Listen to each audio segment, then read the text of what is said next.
Hi hello నమస్తే welcome to sunburn studios.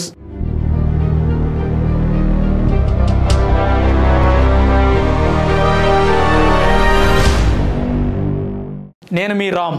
ప్రధానమంత్రి నరేంద్ర మోదీ గారు ఈరోజు తన స్వస్థలమైన గుజరాత్ రాష్ట్రంలో పర్యటించారు. ఈ 2 రోజుల పర్యటనలో ఆయన పలు అభివృద్ధి కార్యక్రమాలను ప్రారంభించారు మరియు ప్రజలను ఉద్దేశించి ప్రసంగించారు. పాకిస్తాన్పై మోదీ తీవ్రస్థాయిలో విరుచుకుపడ్డారు. ఆ దేశం ఏకైక లక్ష్యం భారత్ను ద్వేషించడమే, మనకు హాని కలిగించే మార్గాల గురించి ఆలోచించడమేనని మండిపడ్డారు. కానీ భారతదేశం మాత్రం దేశంలోని పేదరికాన్ని నిర్మూలించి ఆర్థికాభివృద్ధి సాధించే లక్ష్యంతో ముందుకెళ్తుందన్నారు. అలాగే గుజరాత్లోని దాహోద్లో 24,000 కోట్ల రూపాయల విలువైన అభివృద్ధి పనులకు శంకుస్థాపనలు, ప్రారంభోత్సవ కార్యక్రమాలు చేశారు. ఆ తర్వాత అక్కడ ఏర్పాటు చేసిన సభలో ఆయన మాట్లాడారు. ఇటీవల భారత సైన్యం చేపట్టిన ఆపరేషన్ సింధూర్ని ప్రశంసించిన ప్రధాని, మన సోదరీమణుల సింధూరాన్ని తుడిచిపెట్టే దుస్సాహసానికి ఒడిగట్టిన వారి ముగింపు దగ్గర పడినట్లేనని తెలిసేలా చేసేమన్నారు.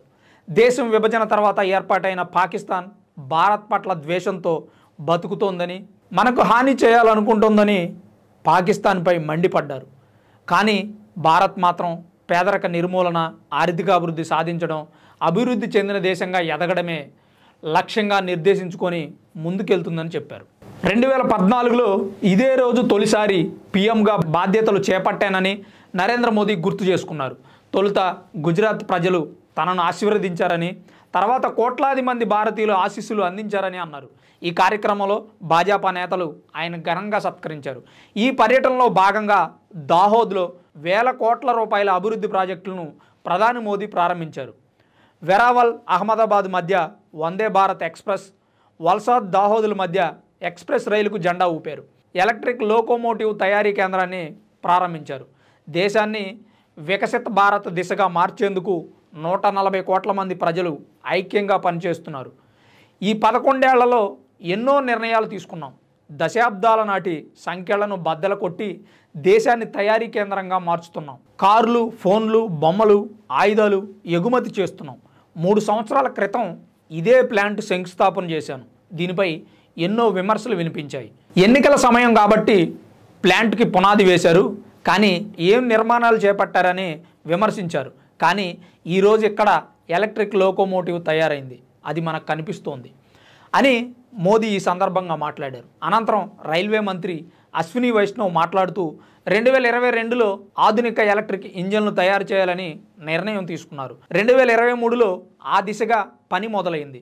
ఇప్పుడు ఆ ఫ్యాక్టరీ సిద్ధమైందని వెల్లడించారు.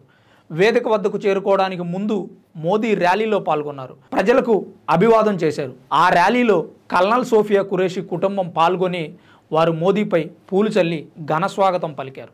ఆపరేషన్ సింధూర్ వివరాలు మీడియాకు వివరించడంతో సోఫియా పేరు వార్తల్లో నిలిచిన సంగతి మనందరికీ తెలుసు. ఈ పర్యటనలో మోదీ గుజరాత్ రాష్ట్రంలో మొత్తం 82,000 కోట్ల విలువైన అభివృద్ధి కార్యక్రమాలు ప్రారంభించారు.